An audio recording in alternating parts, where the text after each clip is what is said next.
detected the blood clot, the treatment with it, but his status obviously in question. He will be out to start the NBA playoffs. Udonis, this is personal in some ways for you. You've dealt with blood clots during your career. You've shared with us how that impacted you. When you hear that, okay, he's out for the beginning of the playoffs, but he's already making improvement, what do you think of this? I mean, I understand he's making improvement, but the thing about blood clots is once the clot shrinks, the impact of taking the blood thinners while you're going through the process, how's he going to recover from that? Can it be physical? Can he take a hit? Can he take a scratch? Can he take a cut?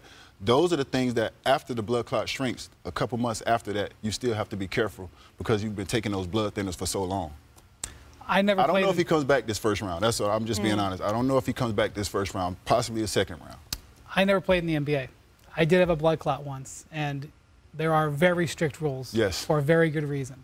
Having said that, Giannis's play over the last few weeks since Dame went down has been inspired. He reminds me of kind of like 2000s LeBron, where that Cavs team wasn't really built out, and so LeBron did everything. I mean, we already know that Giannis can handle the ball and play center. He's been playing point guard since Dame went down. He's averaging almost 10 assists a game, leading them in almost every relevant statistical category. And so I would put nothing past Giannis, but the people who know this more than anybody are the Pacers. They know that Giannis is going to be required to do this. And so from the first moment of game one, they're going to try to tire him out. And even if it takes 6 or 7 games, the Pacers' strategy is going to be to use their speed and their stamina and their depth against Giannis and the Bucks. What do the Pacers do, right? They pressure guys full court, and that's what they're going to do to Giannis. And a huge part of the Milwaukee Bucks offense is that pick and roll, that pick and pop between between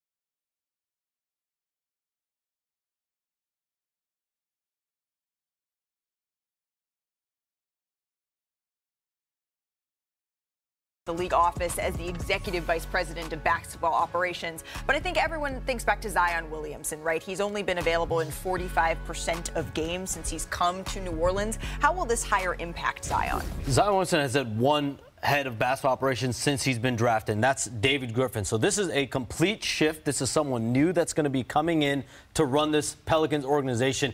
Expect some very candid conversations between Joe Dumars and Williamson. They're going to have a sit-down eventually. We saw during this regular season, Zion Williamson was suspended during the season for tardiness. And as a face of the franchise, this is something around the Pelicans. They know professionalism, the increase of that is going to be necessary for Zion Williamson. And we know Joe Dumars' history. He's a 3-time champion as a player with the Pistons, those old 80s, 90s Pistons. He's a championship executive in 2004.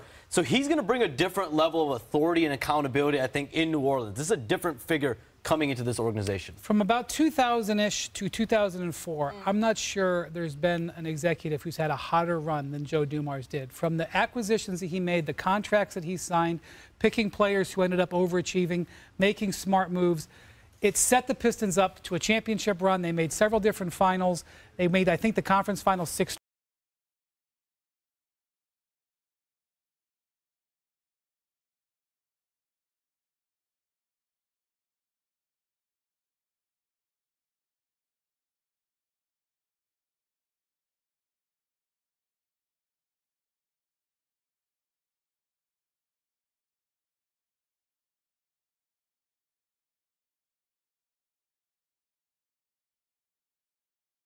But that should make Zion Williamson pay attention, and that is what one of the biggest struggles with him has been. Absolutely. Well, that is what the news and notes from around the association, but we need to get to the play-in games tonight. The East play-in, it tips off with the Magic taking on the Hawks for the 7th seed.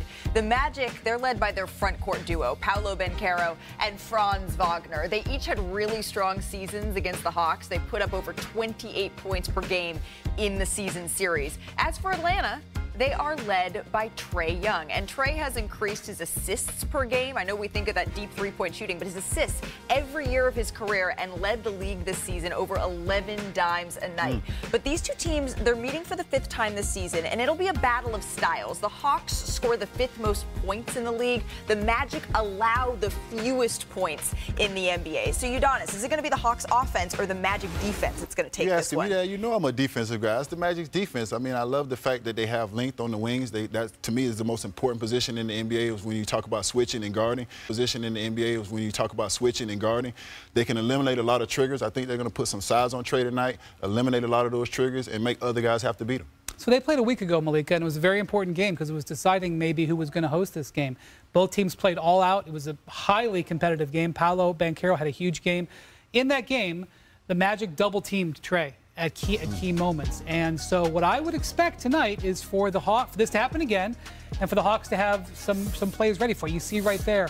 It's not like Trae's never seen a double team before. But yeah, but they're big. I will tell you this. I had Trae on my ballot today as one of the guys in the most clutch player because we know that in big circumstances he can deliver. In terms of play-in one-game settings, you know that he can deliver.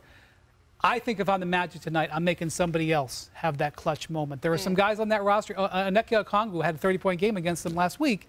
Maybe it's him. Maybe it's Dyson Daniels. But Trae Young can't be allowed to go into Orlando and dance on him tonight. You were talking earlier about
I'll give you a sec.